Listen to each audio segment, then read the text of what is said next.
So I have the base that has the split rim on the bat, still on the bat. It's set up for a few hours. I put the bat back on the wheel head, and I'm going to add a little bit of slip just to re-wet the split that I have here. And then I'm going to grab my other, I'm going to try to get that all the way around. There we go. That's a little bit better. Then I'm going to grab my other piece, which is back here, that I threw on the other bat, and this is also stiffened up a bit. I'm going to flip it, and if I've measured correctly, those two are going to line up just about right.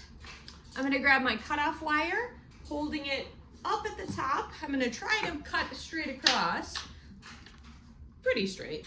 And now I've got the base part ready. I'm ready to pull. It's already centered, right, because of how I threw it.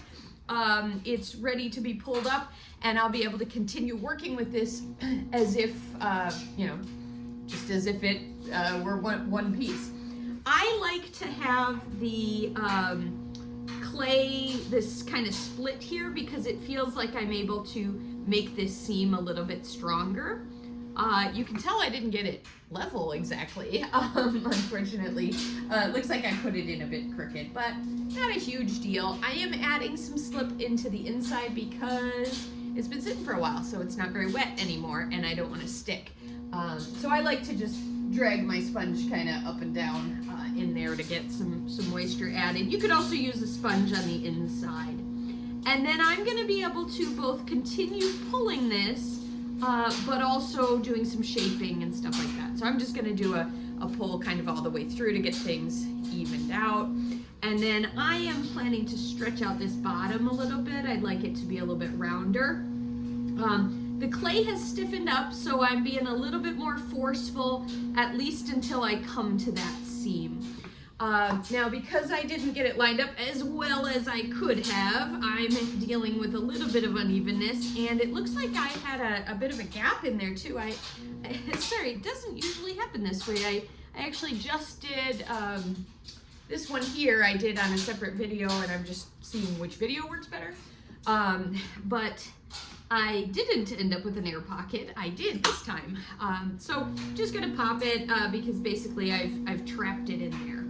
Now, a lot of people actually don't do the split like I've done, and you can just attach one on top of the other and continue pulling. I personally, I've seen more students crack them when they do that, just have them crack during the firing, essentially because either that joint was a little dry when it was put together, or maybe it just wasn't as well, it dried fast, it didn't have enough chance to get even.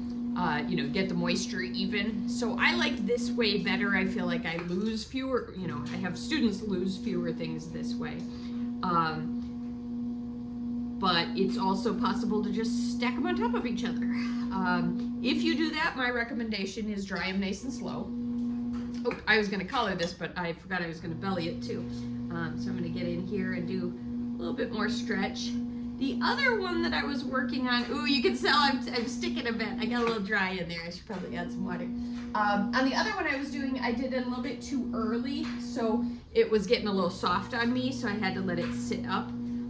This one here, because I've let it stiffen up a bit, it's drier. You can see when I start to stick, which means I can be a little bit more aggressive, but then I also have to be aware because it's wetter in the middle where that joint is.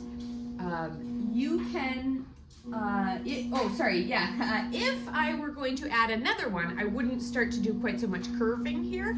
I'd keep this kind of thick and I'd do another split and add another one on top before I did too much shaping. Or I suppose if I did a lot of shaping, I could let it stiffen up in between.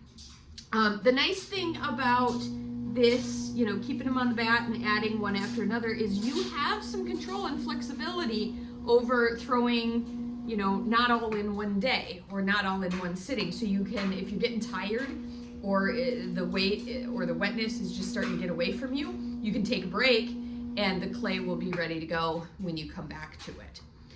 So I am gonna continue to fuss with this a little bit. I think I'm gonna get a rib on the inside and continue seeing if I can get this curve to be a little bit more gentle in here. Oops, you see I get to that wet spot and it starts to get a little, it moves a little different on me. And then I'm gonna continue to collar it up here into the body. And I've got a quite thick rim. I've got a little unevenness left over from from the fact that I didn't put it on as straight as I could have. And so I'll eventually cut some of that off. If you'd like to keep watching, you're welcome to. But I think you've probably got the idea by now. Make sure to undercut this when you go to take it off, or you of course will run into the issue of it cracking as it dries. I'm gonna get a little bit more height in this big guy, into the neck here. And I'm keeping it thick because I can keep collaring it even though it is getting a little uneven. I can keep collaring it until it gets, either the unevenness bothers me or it gets thin enough. So if I kind of leave myself a little of that, I can keep more of the clay that I actually put on here. So I'm getting rid of that. Looks like my wobble is mostly in the top, but not entirely. I've got a little bit into the body there. And then I think I was still having a little bit of issues with those little air pockets left over. So I'm gonna try to run through them once more before I get the rib back in there.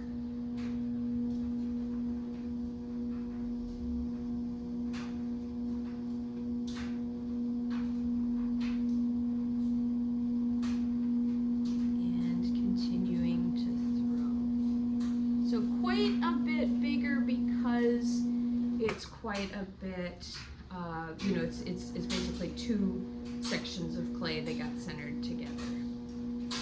And then just still a little bit of twist there from that joint because I didn't put it on as straight as I could. Which is why you're doing, if you're doing the assignment for my intermediate class, you're doing more than more than one of these. You're doing 4 of these. You're going to work through some of that variability in your own stuff. This is 2 that I did today. That one's more even, but a little, but I didn't film the whole process. I was getting a little soft, and so I let it set up a little bit. This one has a little bit of wobble, but it got to see basically the whole way through. I'm going to do an undercut here. And I can be pretty aggressive with my undercut based on how much clay I have down there. So I'm actually going to come through and I'm going to do another cut, just checking the inside. Checking the inside, making sure I have the space I think I have there. Yep.